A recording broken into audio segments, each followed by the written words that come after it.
Hi, welcome to the channel. Hopefully you'll have seen episode 1 where I talk about what I'm going to be talking about over the next so many episodes.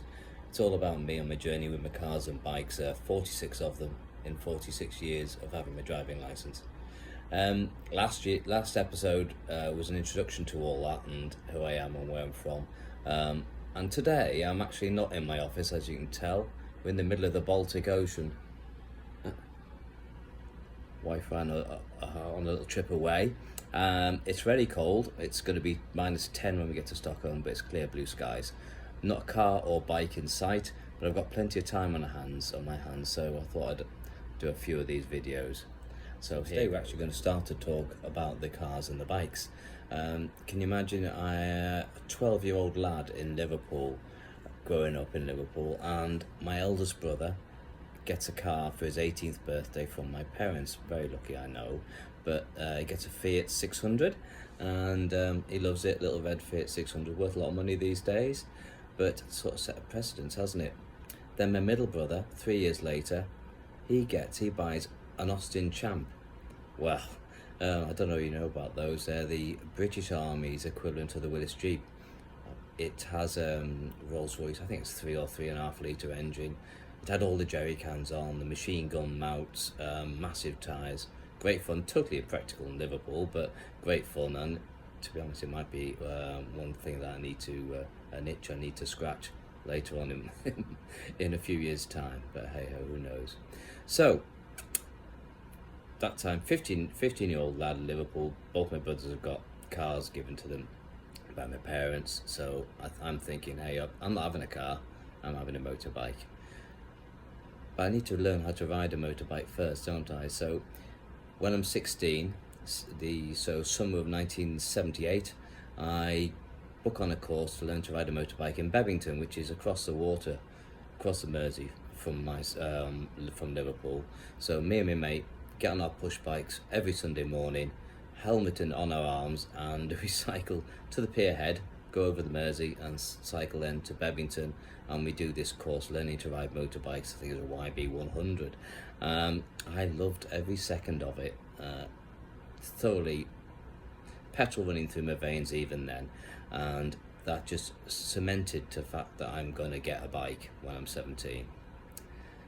So what do I get? Well, over the next few months I am actually desperate to get a Ducati Desmo 250, or even a Mark III if I can't get a Desmo 250. But you know what, I can't find one, certainly not in my price range, and there was no eBay in those days, and you couldn't find bikes that were not within the local region, so I wasn't going to be able to get one, so I had to go more mainstream. So I was looking at Japanese stuff, and I found 3 months before my birthday, I found an RD250, a silver RD250, looked cool. In fact, it belonged to one of my mate's brother, and he'd sold it back to the garage, so they were selling it on. So I bought it 3 months before my birthday. It was in our garden shed. You can imagine it, can't you? I was so excited, cleaning it every day, starting it up, kicking it over. It was a 2-stroke, so that probably wasn't a good idea, because over the few months that before I could actually ride the thing, I was filling the baffles full of oil and coke, but we'll get to that later on. So my birthday comes round and I am so excited. I get up, I think it's probably at 4 o'clock in the morning, and what you know, it's snowing.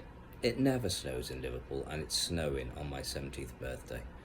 It's not stopping me though, is it? No. I get the bike out, get my helmet, get leathers on, and I start the bike and I'm heading off down the road, slipping and sliding a bit because our road's on the slope. So I get to a main road. I thought this is better, road's clear, so I start opening it up a bit. And oh, sorry about that, that was room service bringing some nibbles for us for later anyway. What it is to be on a cruise ship, eh? So I'm riding this RD250 down the road. I think it was a Mather Avenue or Cooper Avenue or one of those, and suddenly a bang from out the back, and this thing suddenly sets off like a bat out of hell. And so I realised that all that stuff that I've been putting in the exhaust from just starting it is blown out the back, and it's actually running better, a lot better. Maybe not quite as it should, but it's running better. So I've got this big grin on my face and I'm riding away, and great day's riding, bloody freezing, but I got it home and I hadn't come off, so there's a bonus. So I put the bike away and I started learning it and going to school on it over the next few months. I used to try to take the cylinder head off all the time, every couple of weeks, to decoke it. I would be polishing it. I put some ace bars on it because I thought that looked better, but actually when I did come off, they dented the tank because I hadn't put them on right, but that's what it was. I used to come off maybe once a year when I was young riding motorbikes, but I was very lucky and never hurt myself. That RD250 was great fun, but I had a group of friends I used to ride with, and we all had different 250s, so it was quite cool. So we had one on a Super Dream, one on a Suzuki X7, and one on a KH250, and then there was me on the RD250. And it soon became very apparent that mine wasn't very quick compared to them. The KH was great. I think that was probably my favourite one, the KH250 Kawasaki. The X7 was supposedly the first one to do 100 miles an hour, but I was nowhere near. I wasn't going 100 miles an hour on my RD250. I'd be lucky to get 80. So it soon became apparent to me that I needed to trade up. I think it needed a V-bore. I wasn't going to V-bore it. I didn't have that sort of money, so I was going to trade up. So what comes next? Well, the next thing is going to be a Honda 404, and this is within a year of ownership, so you can see where this thing is going. So I'm trading in my RD250 for a Honda 404, and what a difference. But anyway, that's probably in the next episode. So I hope you're enjoying this, and if you are, please like and subscribe and make comments, and we'll see where we go with this, and hopefully we'll see you in episode 3. Thanks a lot. Bye.